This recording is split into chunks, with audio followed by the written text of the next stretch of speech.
घोर अब लूटा जा रहा है। तो सोते सोते बहुत देर कर दी, संभलने के दिन है संभलना पड़ेगा। वक्त खोते खोते बहुत देर कर दी, बुजुर्गों का गौरव लुटा जा रहा है। तो सोते सोते बहुत देर कर दी, तो सोते सोते बहुत देर कर दी, तो सोते सोते बहुत दिल बजाई कन्हैया की बंशी, बहुत दिल बजाई कन्हैया की बंशी, मगर अब सुदर्शन उठाना पड़ेगा।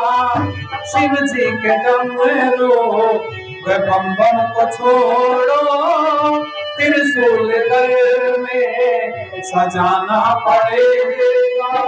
लगा करके डूबेगी, लगा करके डूबेगी, लगा करके डूबेगी बहुत गंगा जल में। आप धोते धोते बहुत देर कर दी, संभलने के दिन है संभलना पड़ेगा। वक्त खोते खोते बहुत देर कर दी, तो सोते सोते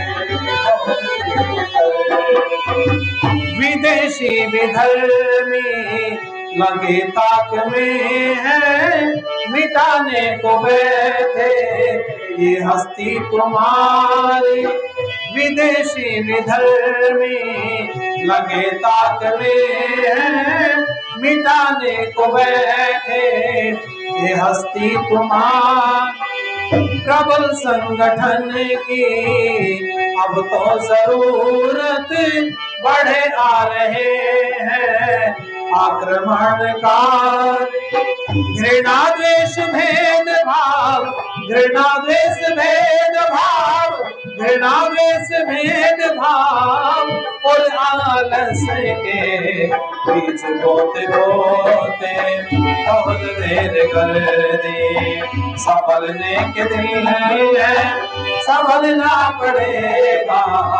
वक्त खोते खोते बहुत देर कर दी, बुजुर्गों का गौरव लूटा जा रहा है।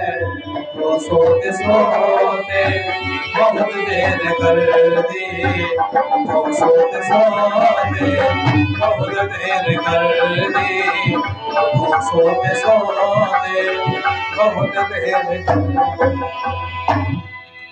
इसलिए भाई मैं आप लोगों से चर्चा कर रहा था कि पल भर का सत्संग हुआ होगा थोड़ा सा चलते हुए हमारा। हमने देखा यार जिस आदमी को सुनने के लिए पूरा बाजार रुक गया, पहली बार अपनी जिंदगी में लोग कहते हैं ना रास्ते रुक जाते हैं, तो पहली बार रास्ता रुकता मैंने देखा। ये कितने साल पुरानी बात है, इसको लगभग 19 वर्ष हो गए। और वो 19 साल पुराना वो काल, शरीर में ताकत भी थी, एक अद्भुत शरीर था।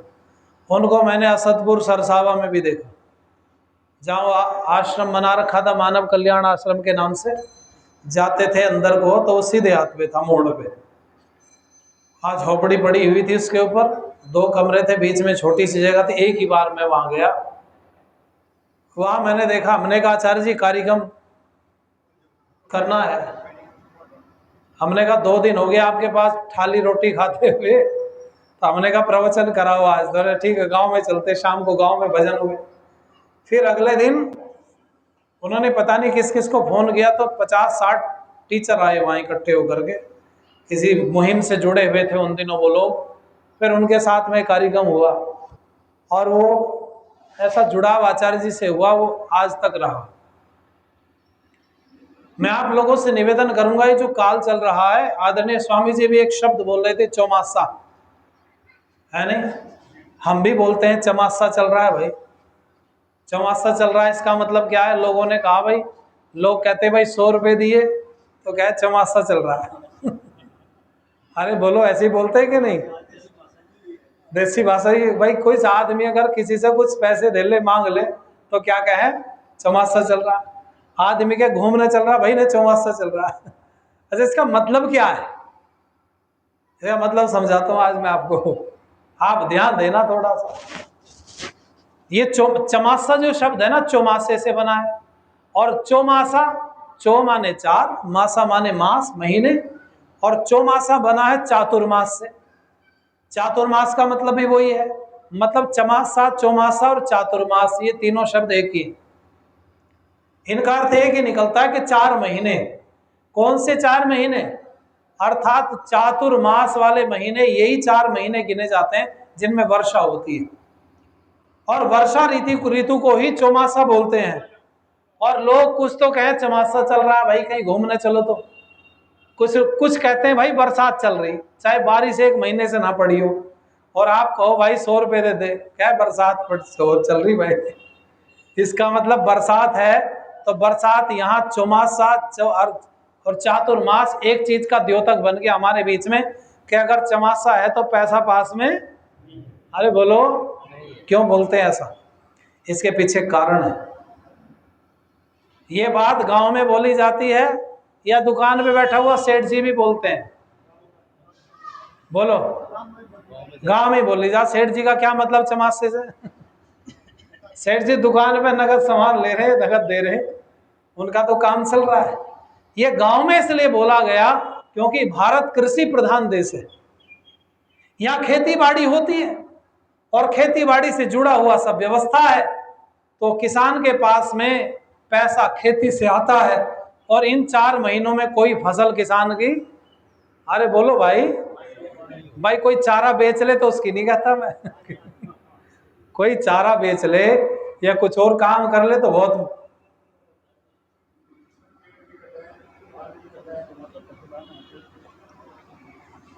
अब तो बहुत ऑप्शन हो गए, अब तो चलने लगा काम, लेकिन फिर भी सबका तो नहीं चलता। समझ रहे मेरी बात? इसका मतलब अगर औसत निकाले भारत के ग्रामीण अंचल का, क्योंकि भारत तो गांव में ही बसता था, ये शहर तो बाजार है, और वो हमारे बाजार में इकट्ठे होकर फिर लोग रहने लगे, ज्यादा संख्या में रहने लगे, इसलिए उनका आकार बढ़ गया बाजारों का। वो बाजारों का आकार बढ़ गया तो वो नगर हो गए, महानगर हो गए। लेकिन भारत तो गांव में बसता है, और गांव की परिस्थिति से भारत के साथ में सारी चीजें होती हैं। दिवाली उनके नहीं होती जो वहां रहते हैं शहरों में, दिवाली किसान की है, होली किसान की है। क्योंकि नव शस्य अर्थात नई फसल जब किसान के पास में आती है, तब तब वो त्योहार मनाता है। एक फसल आती है दिवाली पर तो उस समय दीपावली मनाई जाती है, एक फसल आती है होली पे तो बोलो होली मनाई जाती है। तो किसान के पास जब जब फसल आती है तो उसको त्योहार के रूप में मनाता है, उत्सव करता है। मैं आप लोगों से निवेदन करूंगा, ये 4 महीनों में हमारे पास पैसा कम आता था। जब कम पैसा आएगा, खेती में काम नहीं होगा, लोग खाली बैठे होंगे, तो लोगों ने बोल दिया खाली दिमाग शैतान का घर। इसका मतलब एक बात पता चली, मैं एक और शोध करके लाया हूं, शायद आपके भी काम आएगा। ये बताओ, लड़ाई झगड़ा बरसात में ज्यादा होता, गर्मी में या सर्दी में? बताओ कब लठ उठते हैं गांव में? बरसात में ज्यादा होता है। लोग कह, पानी तो पूरे साल निकल रहा है नाली में, लेकिन बरसात में ही ज्यादा डंडा बजे। लोग आपको पानी नहीं निकलने का। इसका मतलब जानते हो कि झगड़े का कारण ये नहीं कि वो बारिश पड़ रही, झगड़े का कारण ये है कि काम नहीं है इनके पास। अगर गन्ना डल रहा होता खेत में से, या कुछ और काम कर रहा होता, तो आदमी का लड़ने का टाइम है उसके पास, यो कह के पीछा छुटा ले, बाद में देखेंगे, पहले काम निपटा लेते हैं। तो पता चला हम कृषि प्रधान देश के रहने वाले लोग हैं, खेती बाड़ी से जुड़ी व्यवस्था है, और 4 महीने खेती में काम नहीं है। तो ऋषियों ने सृष्टि की शुरुआत में एक व्यवस्था बना दी कि अगर ये खाली रहेंगे तो लठपाठी उठेंगी, इसलिए 4 महीने को चातुर्मास घोषित कर दो, और सब जगह पर घोषणा कर दो कि इन चातुर्मास में 4 महीने में कथा सुनने का बड़ा महत्व है। बोलो, बोला जाता है या नहीं? अरे बोलो, बजाओ, जोर से मन कर रहा हो तो चल जोर से बजा लो। बताओ, सावन में कथा सुनने का महत्व है या नहीं? अरे बोलो, जोर से हिलाओ गर्दन। अच्छा, क्यों है बता सकता कोई आदमी? इसलिए अब बता सकते हो आप, इसलिए क्योंकि वर्षा ऋतु में काम है नहीं, तो खाली बैठ करके हम लोग प्रवचन करें और लोग सुने, तो दो लाभ होंगे, एक तो खाली समय में झगड़े से बच जाएंगे और विचार ज्यादा हमारे पास में आ जाएंगे। मैं तो इन दिनों में देखता हूं थाने में आजकल लाइन लगी पड़ी है, खूब लोग जा रहे हैं शिकायत ले लेकर के, झगड़े बचे हुए हैं। अच्छा, ये लोग पहले भी रह रहे थे और जब बरसात निकल जाएगी फिर भी रहेंगे, कोई समस्या नहीं आएगी। समस्या इसीलिए है क्योंकि काम नहीं है, काम नहीं है तो पैसा भी नहीं है, पैसा भी नहीं है तो गुस्सा ज्यादा है, फिर कहीं ना कहीं तो निकलेगा। इसलिए भाई ऋषियों ने चातुर्मास की व्यवस्था की कि इन दिनों में कथा सुनने का बड़ा महत्व है। और एक जिसको श्रवण एक नाम का नक्षत्र भी होता है, और श्रवण नक्षत्र श्रावण से बना है। श्रावण माने मास होता है, मास अर्थात महीना। सावन का जिसको हम लोग बोलते हैं, सावन और श्रावण दोनों एक ही हैं। सावन कोई शब्द नहीं है, श्रावण शब्द है, लेकिन श्रावण नहीं बोलने के कारण से सावन लोग बोलने लगे हैं। तो वो भी कुछ गलत नहीं है, आप लोग समझ जाएं। जिससे भाई भाषा क्या है, भाषा भाव को समझाने का एक माध्यम है, वो किसी भी माध्यम से किसी भी तरह से। अब एक व्यक्ति, तो हम लोग तो हिंदी में बोल रहे हैं, कहीं पंजाबी में बोलते, कहीं हरियाणवी में बोलता, कहीं डोगरी में बोलता व्यक्ति, कहीं उर्दू में, कहीं कन्नड़ में बोलता है। अलग अलग देशों में, अलग अलग क्षेत्रों में जाएंगे तो अलग भाषा है, भाषा माध्यम है समझाने का। तो हमने अगर श्रावण को सावन बोल दिया तो इसमें कोई बुराई नहीं है। तो लोगों ने बोल दिया भैया सावन में कथा सुनने का बड़ा महत्व है। ये आज की बात नहीं है, या मैंने आपने नहीं चलाई, बताओ पूर्वज भी इस बात को कहते आए कि नहीं, सावन में कथा सुनने का महत्व? अरे बोलो। और उनके पूर्वज भी कहते आए, और वो पूर्वजों को अगर आप टटोलना शुरू करोगे तो 1,96,53,53,127 साल पहले वाले जो पूर्वज थे उन्होंने कहा था कि 4 महीने कथा सुनने का बड़ा महत्व है। समझ में आया? यार संयोग भी ऐसा कुछ भाई अमित जी और आप लोगों ने पैदा किया कि चातुर्मास प्रारंभ हो गया। वो वाले 4 महीने चल रहे हैं वर्षा ऋतु के। आपको पता है मनुष्य का जो नींव रखी गई थी ना पृथ्वी के अंदर, वो भी इन्हीं दिनों में रखी गई थी। को चर्चा करेंगे गंभीर, आप लोग समझदार पढ़े लिखे लोग बैठे तो आपके काम आएगा विषय। सब लोग मिलकर के गुनगुना सकते हैं मेरे साथ तो गुनगुनाइए, नहीं तो सुनने का भी महत्व है। मैं बोल ही रहा था आपसे, आई कुछ लाइनें रख रहा हूं। झूठ नहीं कहता हूँ मैं साथ, झूठ नहीं कहता हूँ साथ, झूठ नहीं कहता हूँ मैं साथ, झूठ नहीं कहता हूँ साथ, झूठ नहीं कहता हूँ मैं साथ, झूठ नहीं कहता हूँ साथ, झूठ नहीं कहता हूँ मैं साथ, झूठ नहीं कहता हूँ साथ, झूठ नहीं कहता हूँ मैं साथ, झूठ नहीं कहता। मेरा निवेदन है बाबा जी, आप लोग इधर आ जाओ, धूप में न बैठो, आ जाओ आ जाओ आ जाओ, छाया में आप भी आ जाओ, आगे आ जाओ, इधर हो जाओ, जगह है थोड़ी सी।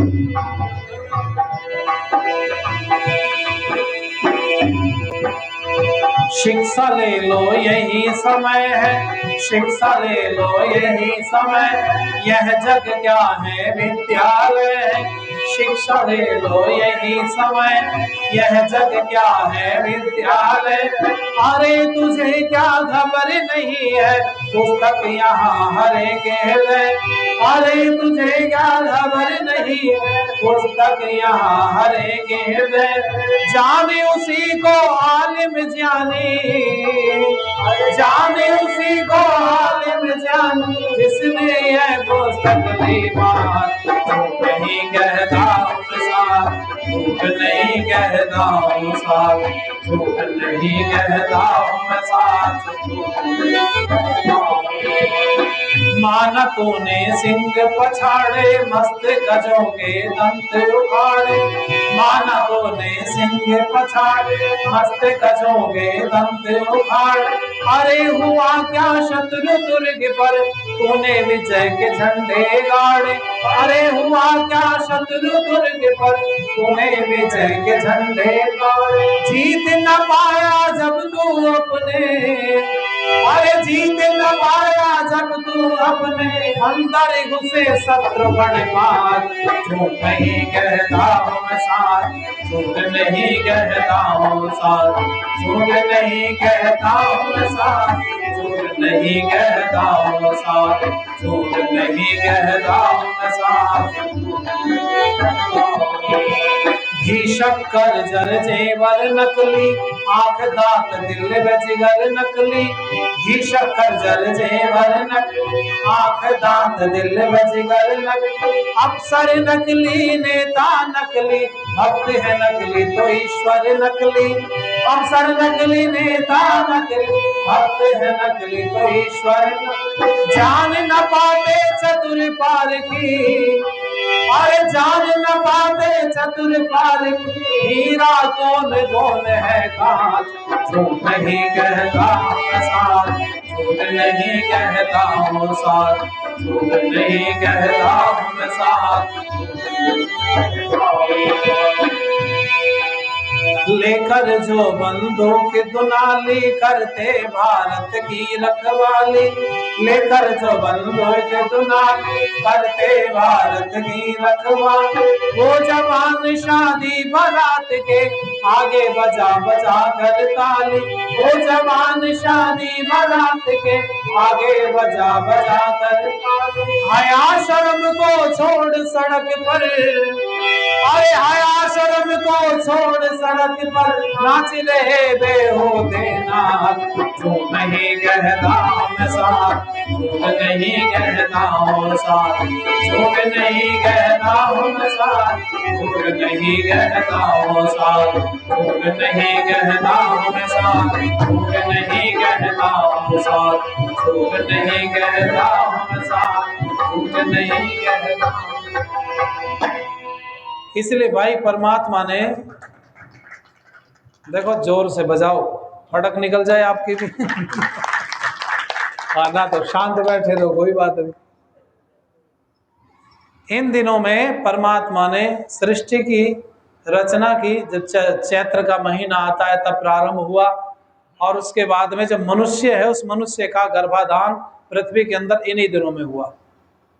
बड़े सारे प्रश्नों के उत्तर मिल सकते हैं। परमात्मा ने जब संसार बनाया तो क्या बनाया सबसे पहले? तो जब हम पढ़ते हैं तो पता चलता है आकाश। और आकाश तो बनाने की चीज नहीं, खाली जगह है। फिर कहते हैं ऋषियों ने कहा कि उसका चयन किया गया जहां पर सृष्टि की उत्पत्ति होगी। आकाश तो बहुत बड़ा है, ब्रह्मांड खाली जगह, लेकिन इसमें भी एक जगह निश्चित की गई। जैसे आपके पास में 100 बीघा जमीन पड़ी है, तो आपको घर बनाना है तो कोई जगह तो निश्चित करनी पड़ेगी, या एक एक ईंट 100 बीघा में रख दोगे? अरे बोलो भैया, निश्चित करनी पड़ेगी। परमात्मा ने भी जब ये संसार बनाया तो एक जगह निश्चित की कि यहां से शुरुआत होगी, क्योंकि सब एक जैसा था। उसको आकाश, सबसे पहले आकाश, आकाश के बाद परमात्मा ने जीवनी अर्थात जो जीवन वाली वायु है उसका निर्माण किया। वायु के बाद अग्नि बनी, और अग्नि के बाद जल का निर्माण हुआ।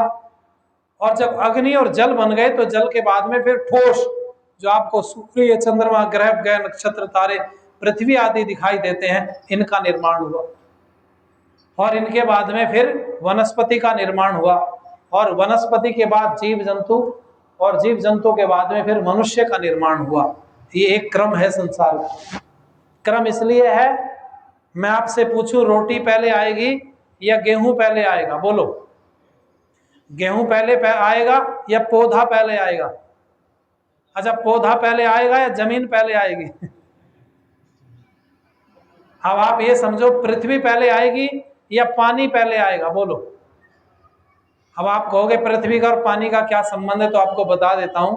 एक मिट्टी का ढेला लो, उसको फोड़ के डाल दो, चूरा करो ऐसे और यूं डाल दो। ये प्रश्न स्वामी दयानंद सरस्वती जी से पंडित लेखराम ने पूछा था एक बार। जब स्वाध्याय करते हैं तब पता चलता है। और वो कहते हैं कि उस समय पर पंडित लेखराम ने यही पूछा था कि स्वामी जी, ये संसार विलय कैसे हो जाएगा? इतने बड़े बड़े मकान दिखाई दे रहे हैं, आप कहते हो कि ये सब सृष्टि बिल्कुल दिखाई नहीं देगी, ऐसी हो जाएगी जब संसार में प्रलय परमात्मा करेगा, तो ये कहाँ जाएंगे? दिखेंगे तो सही, भाई आपने मकान तोड़ दिया पर पड़ा हुआ दिखेगा तो सही। तो स्वामी जी ने कहा मिट्टी का ढेला लाओ, लाया गया, हाथ पे रखा, कहने लगे जगह घेर रहा है, बोले हाँ, फिर मसल करके वहीं डाल दिया। बोले अब दिखाई दे रहा है, बोले नहीं। कि जगह घेर रहा है, बोलो नहीं। पता चला ये आकार में जब वस्तु है, जब आकार खत्म हो जाता है तो स्थान की वो समाप्त हो जाती है। कैसे, मैं उदाहरण दे रहा हूं आप। इन चीजों को लेकर के इस देश की यूनिवर्सिटीजों में, कॉलेजों में हमारे लेक्चर होते हैं, और भगवान की कृपा और गुरुजनों के, आचार्य जी के आशीर्वाद से ऐसे ऐसे बहुत नास्तिकों को हमने समझाया जो ये कहते थे कि भगवान नाम की कोई चीज दुनिया में नहीं होती। ऐसी एक लंबी चौड़ी लिस्ट हमारे पास में है जो परमात्मा को नहीं मानते थे, एथिस्ट थे, नास्तिक थे, लेकिन बाद में उनको मानना पड़ा, नहीं जी कोई पावर, कोई सत्ता जरूर है जो संसार का कंट्रोल कर रही। मैं आपको बोल रहा था पानी का और मिट्टी का क्या साथ है। पानी नहीं होगी तो पृथ्वी नहीं होगी। मैं इतना रेत आपको सूखा हुआ एक मुट्ठी दे दूं, उसका डला बना के दे दोगे मुझे? लड्डू बना दोगे? और एक गिलास पानी भी दे दूं साथ में? अरे बोलो, बन जाएगा। कैसे बनाया आपने? पानी से। अर्थात जल तत्वों को जोड़ने का काम करता है। समझ में आ गई बात? इस सभा में पढ़े लिखे व्यक्ति या बिना पढ़े लिखे का कोई फर्क नहीं, आपको बिना पढ़े लिखे व्यक्ति की भी समझ में बात आएगी। ये मकान खड़ा हुआ है, बोलो ये बिना पानी के बन गया क्या? पानी की आवश्यकता प्रथम है। अगर कणों को जोड़ना है तो पानी की आवश्यकता पड़ेगी। अब बताओ पानी पहले आया होगा या पृथ्वी पहले आई होगी? बोलो। तब तो सारी चीज समझ में आ गई। अब हम चलते हैं कि वनस्पति के बाद जीव जंतु आते हैं, जीव जंतुओं के बाद वनस्पति नहीं आती। कैसे? मां पहले आएगी या बच्चा पहले आएगा? बोलो जरा। अच्छा, बच्चा मां पहले आएगी तो ये बताओ बच्चा मां से जन्म लेगा तो दूध मां के उर में पहले आएगा या बाद में आएगा? परमात्मा पहले व्यवस्था करता है। अर्थात परमात्मा का नियम है, जिसको जिस पदार्थ की आवश्यकता है वो पदार्थ पहले आएगा और उसको भोग करने वाला, बोलो जरा, बात में। यही संसार में मनुष्य को इस संसार में इस वनस्पति की जरूरत थी तो वनस्पति पहले आई। अब मुझे बताओ जीव जंतुओं को परमात्मा पैदा कर दे और वनस्पति होना, तो खाएंगे क्या? इसलिए वनस्पति पहले आती है और जीव जंतु बाद में। और सबसे अंत में मनुष्य का निर्माण हुआ, क्योंकि मनुष्य को इन सब की आवश्यकता थी, इसलिए सबसे बाद में बना। मुझे कितने देर तक बोलना है? अच्छा ठीक है, मुझे पता नहीं, माफ करना, मैं कितनी देर हो गई, ठीक है ना?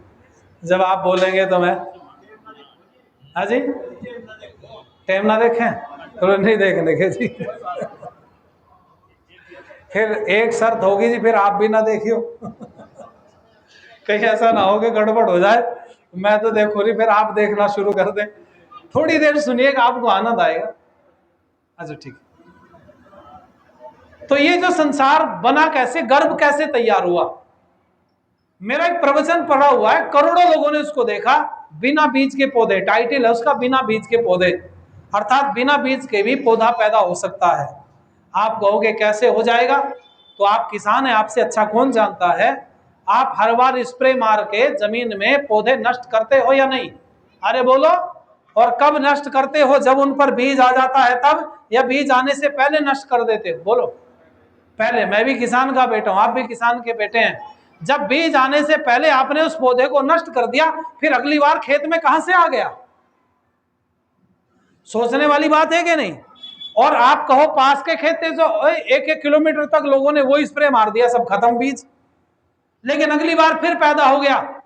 आपको आश्चर्य होगा जब सत्यार्थ प्रकाश आप पढ़ेंगे सृष्टि उत्पत्ति विषय, तो स्वामी दयानंद ने वहां खोल के रखा हुआ, बस व्याख्या उसको उतनी विस्तृत नहीं है। समझने के लिए उसको या तो ध्यान की आवश्यकता है या किसी गुरुजनों की आवश्यकता पढ़ने के लिए विषय को।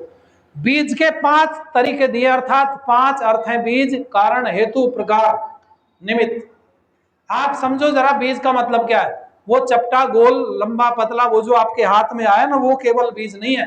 बीज का अर्थ है संयोग। अर्थात कोई भी चीज संसार में जो दिखाई दे रही है उसमें 3 चीजें हैं, सत, रज, तम। या हम आज की भाषा में बोलेंगे तो इलेक्ट्रॉन, न्यूट्रॉन, प्रोटॉन। पढ़े लिखे लोग समझे इसको। 3 चीजों से मिलकर के दुनिया की कोई भी चीज बनी है, अर्थात बीज में भी वही 3 चीजें हैं। तो मुझे बताओ, अगर वो तीन चीजें एक जगह पर मिला दी जाएंगी तो वो पौधा पैदा हो जाएगा। अर्थात कहीं किसी एक घास का नाम लो जो आपके खेत में ज्यादा होती है, बोलो जी। लिल्लन, लिल्ला घास, हाँ। अच्छा, डिल्ला, आपको जानकारी होगी। चलो, डिल्ला घास ज्यादा हो रहा है आपके यहां पर। अब डिल्ले घास को पैदा होने में एक इलेक्ट्रॉन, दो न्यूट्रॉन, तीन प्रोटॉन की जरूरत है, ऐसे मान लो आप समझने के लिए। तो एक इलेक्ट्रॉन, दो न्यूट्रॉन, तीन प्रोटॉन मिट्टी के जहां मिल जाएंगे वहीं पर वो घास पैदा हो जाएगा। समझ में आया? उसके लिए बीज की कोई आवश्यकता नहीं है। और केवल उस घास की नहीं कर रहा मैं, बहुत बार ऐसा भी होता है किसी क्षेत्र में कोई दूर दूर तक उस तरह का पेड़ नहीं है लेकिन पौधा पैदा हो गया और बीज भी कहीं से नहीं आया।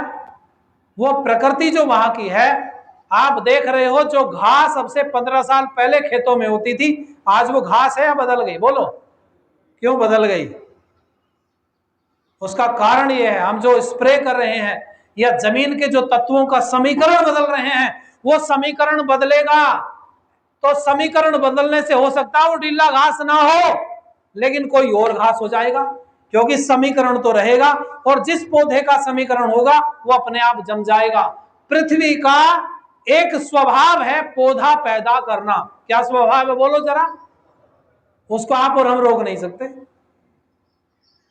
कितना ट्रैक्टर चलाइए, कितना रोटावेटर चला लीजिए, कितनी जुताई कर लीजिए, कितनी खुदाई कर लीजिए, जैसे ही पृथ्वी के अंदर पानी जाएगा तो वो जो इलेक्ट्रॉन, न्यूट्रॉन, प्रोटॉन अलग अलग पड़े थे, पानी जाते ही जुड़ जाएंगे और जब जुड़ जाएंगे तो पौधा पैदा। अरे बोलो जरा, ये बात शायद किसान नहीं समझ पाया था। पृथ्वी का स्वभाव है पैदा करना, वो जन्म देगी। किसको जन्म देगी? पौधों को, वनस्पति को। क्यों? क्योंकि पृथ्वी अपना संतुलन बना करके रखना चाहती है, इसलिए वनस्पति को जन्म देती रहती है। और जहां पानी नहीं होता वहां पर वनस्पति भी, बोलो, इसलिए नहीं होती क्योंकि पृथ्वी के अंदर वो तत्व तो होते हैं पर जोड़ने वाला जल उसके पास में नहीं होता है। मुझे एक बात बताना, आपने एक बोरी अनाज रखा था पिछले साल घर में, तो उसमें कुछ जमा क्या कोई पौधा?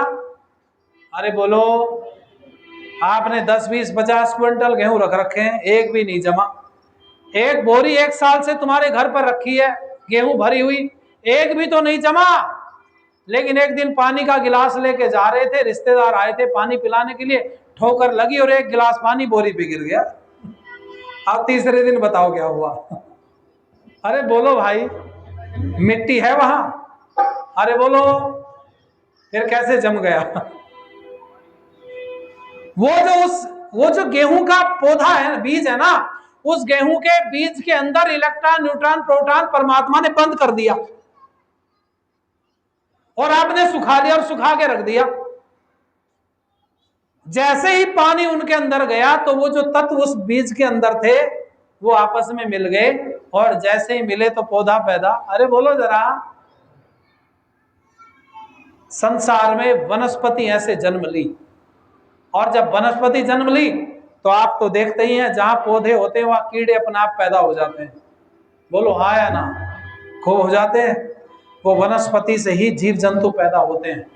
और जब मनुष्य का निर्माण हुआ, मनुष्य का जन्म कैसे हुआ, इस विषय को फिर कभी आपके सामने रखेंगे, क्योंकि समय नहीं है। जो समय रखा है वो दौड़ गया, मेरे कान में आवाज आ गई थोड़ी सी सुदेश जी कहने के, समय से संपन्न किया जाए बाद में, जिससे रात्रि के कार्यक्रम में दिक्कत ना हो। आइए थोड़ी सी चर्चा आप लोगों के बीच में मैंने की, बस चंद लाइन, और उसके बाद वाणी को विराम देंगे।